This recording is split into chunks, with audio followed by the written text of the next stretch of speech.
به مناسبت 8 مارچ روز جهانی زن خواستیم لحظات را خدمت شما عزیزان دل 10 نکته را در مورد خانم‌های عزیز و گرامی بیان بکنیم. از اونجایی که زنان نیمی از پیکر جامعه را تشکیل میدن یا اکثریت نفوس یک جامعه را تشکیل میدن، به این قشر عظیم و بزرگ را الله تبارک و تعالی در قرآن با مراتب توصیف کرده است. نکته اول، زن کیست؟ زن مادر است، کسی است که بهشت در زیر قدم‌های اوست. و تعبیر رسول صلی الله علیه و سلم الجنة تحت اقدام الامهات، نگفته زیر قدم‌های پدر است، گفته بهشت در زیر قدم‌های مادر هست. نکته دوم، زن کیست؟ زن الگوی انسان‌های مؤمن هست. الله سبحانه و تعالی می‌فرماید و ضرب الله مثلا للذین آمنوا امرأة فرعون، پروردگار برای انسان‌های مؤمن مثال بیان کرده به عنوان یک الگو و نمونه یک خانمی را به نام آسیه همسر فرعون، یعنی از عزتش، از شجاعتش، از مبارزاتش، از توحید و یکتاپرستیش الله سبحانه و تعالی را به عنوان الگو و نمونه بیان کرده. نکته سوم، زن کیست؟ زن کسی است که الله سبحانه و تعالی خودش او را انتخاب کرده و برگزیده است. یا مریم و ان الله اصطفاکی، ای مریم الله تو را انتخاب کرده و به اصطلاح امتیاز داده و برتری داده.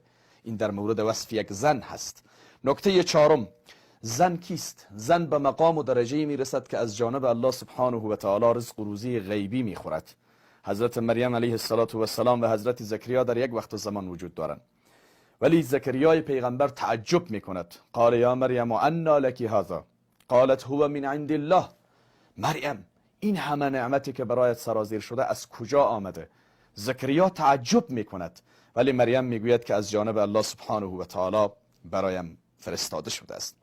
نکته پنجم، زن کسی است که هم صحبت و هم کلام فرشتگان الهی است.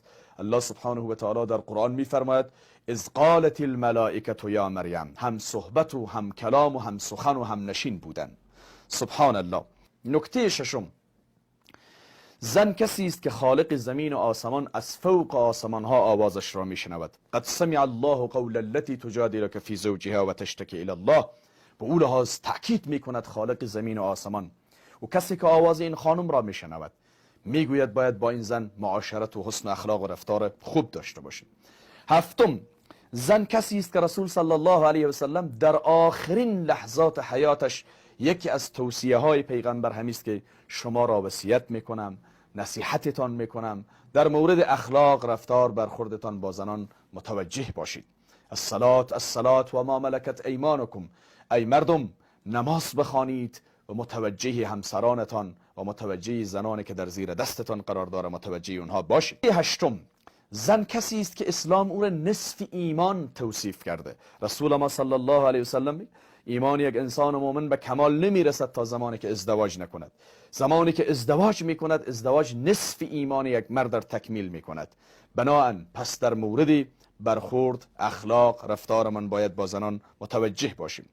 نکته نهم، زن کسی است که زمانی که دختر هست دری از دروازه های بهشت است که بر رخ پدر و مادر باز میکند. رسول ما صلی الله علیه و سلم میفرمایند زمانی که طفل دختر است دری از دروازه بهشت است بر رخ پدر و مادر، و زمانی که همسر است نیمی ایمان همسر است، و زمانی که مادر می شود بهشت در زیر قدمهایش قرار دارد. نکته دهم، زن کسی است که خالق زمین و آسمان می فرماید ولا تخافی ولا تحزنی، نترس و غمگینم نباش. هر جایی که بحث زن مطرح شده در کنارش الله سبحانه و تعالی میگه غمگین مباش. یعنی پس نباید زنها را به مصیبت، به غم، به اندوه بیندازیم، نباید ناراحتشان کنیم. والله قسم است که این 10 نکته را فقط از کلام الله سبحانه و تعالی و احادیث صحیح رسول صلی الله علیه و سلم خدمت شما عزیزان دل تقدیم نمودم. بنابراین پس او کسایی که واقعا به معنای واقعی میخوان روز زن را تجلیل کنن، اسلام این نکات را بیان میکنه در مورد زن. پس ما باید متوجه باشیم که مسئولیت ما فقط با یک شاخه گلی که در روز 8 مارچ به دستی خانمی میدهید و دست دخترتان میدهید و دست همسرتان میدهید و دست مادرتان میدهید یا این روز را برش تبریکی میگویید، مسئولیت ما با این ادا نمیشود، بلکه زمان مسئولیت ما ادا میشود که به معنای واقعی او جایگاه، مقام، امتیازاتی را که اسلام برای زن قائل شده ما هم